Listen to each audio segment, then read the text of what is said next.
Imagine this. You finally did it. No credit card balance, no car loan, no student debt, nothing. You check your bank account, and for the first time in your life, everything feels clean, peaceful. You tell yourself, I'm finally free. But here's the truth. That exact moment might be the moment you just signed the death warrant for your wealth. Because while you're sleeping soundly, thinking you owe no one, inflation is working, opportunity cost is working, and they are quietly eating your future alive, so that peace of mind you just bought, it might be the most expensive thing you will ever own. Most financial advice tells you, kill your debt, be safe, but they forget one thing: being debt-free is not the same as building wealth. In fact, for most people, it becomes a ceiling, a trap, a life of slow and steady that leads nowhere. Today, I'm going to show you why avoiding debt completely might be the reason you stay poor forever. Let's go. To understand this, we need to compare two paths, two people, same starting point, 5 years, completely different outcomes. This is the real math of opportunity cost. Person A, the debt killer, this person is terrified of debt. They spend 5 years throwing every extra dollar into paying off $40,000, student loans, car loans, everything must go. Their strategy, no investing. Extreme budgeting, beans, rice, survival mode. 5 years later, they win, zero debt, clean slate. But here's the reality. They also have zero assets. They spent 5 years standing still while the world moved forward. Person B, the wealth builder, same $40,000 debt. Interest rate, around 4%. But a different mindset.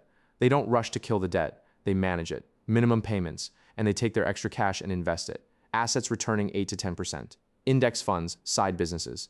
5 years later, they still have debt around $20,000. But their investments have grown to $60,000.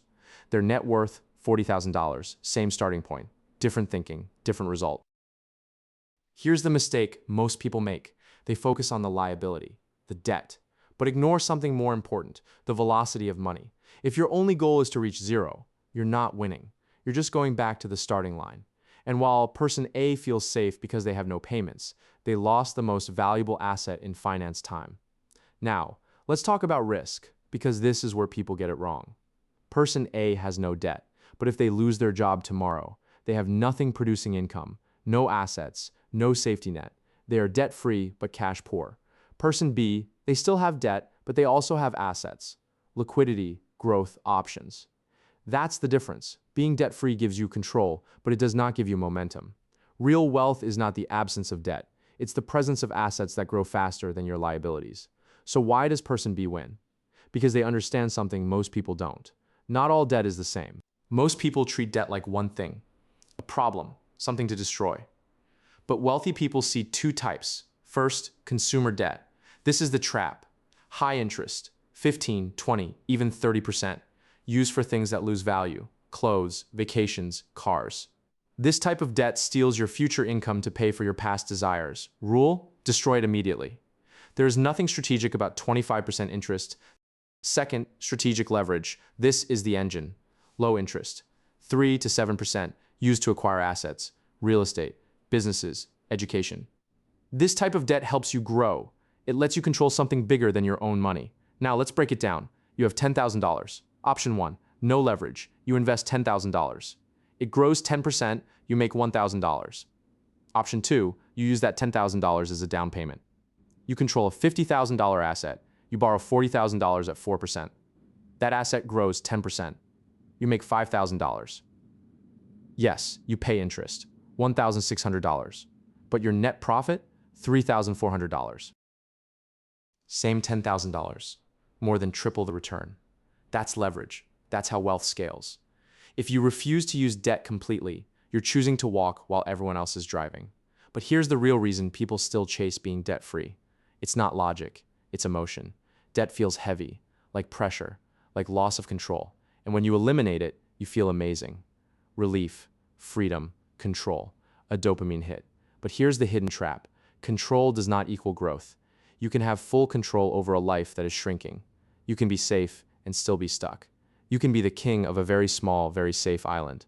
That's the real problem. It's not math, it's mindset. The ability to tolerate discomfort while focusing on long-term growth. So the shift is simple. Stop asking, how fast can I get to zero? Start asking, how hard is my money working? Now let's make it practical. You don't need to be debt-free, but you do need to be debt-smart.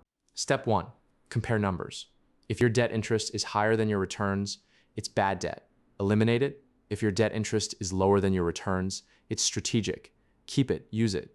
Step 2, build a buffer. Leverage only works if you can survive bad times. Rule: keep 6 months of debt payments in cash. This gives you safety without killing growth. Step 3, stop thinking clean versus messy. Start thinking productive versus non-productive.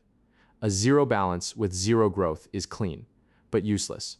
A leveraged portfolio with strong assets might look messy, but it builds wealth. And finally, the truth. We've been conditioned to believe that the finish line is owing nothing. It feels like victory. But sometimes that victory is just a different limitation, because the goal was never zero. The goal was always to build something that grows, something that creates options, something that works, even when you don't. So next time you look at your debt, don't just ask, how fast can I get rid of this? Ask something deeper. Is my money working, or just sitting still, making me feel safe? Because in the long run, the biggest risk is not having debt. It's playing the game so safe that you never move forward. Don't just be debt-free, be wealthful.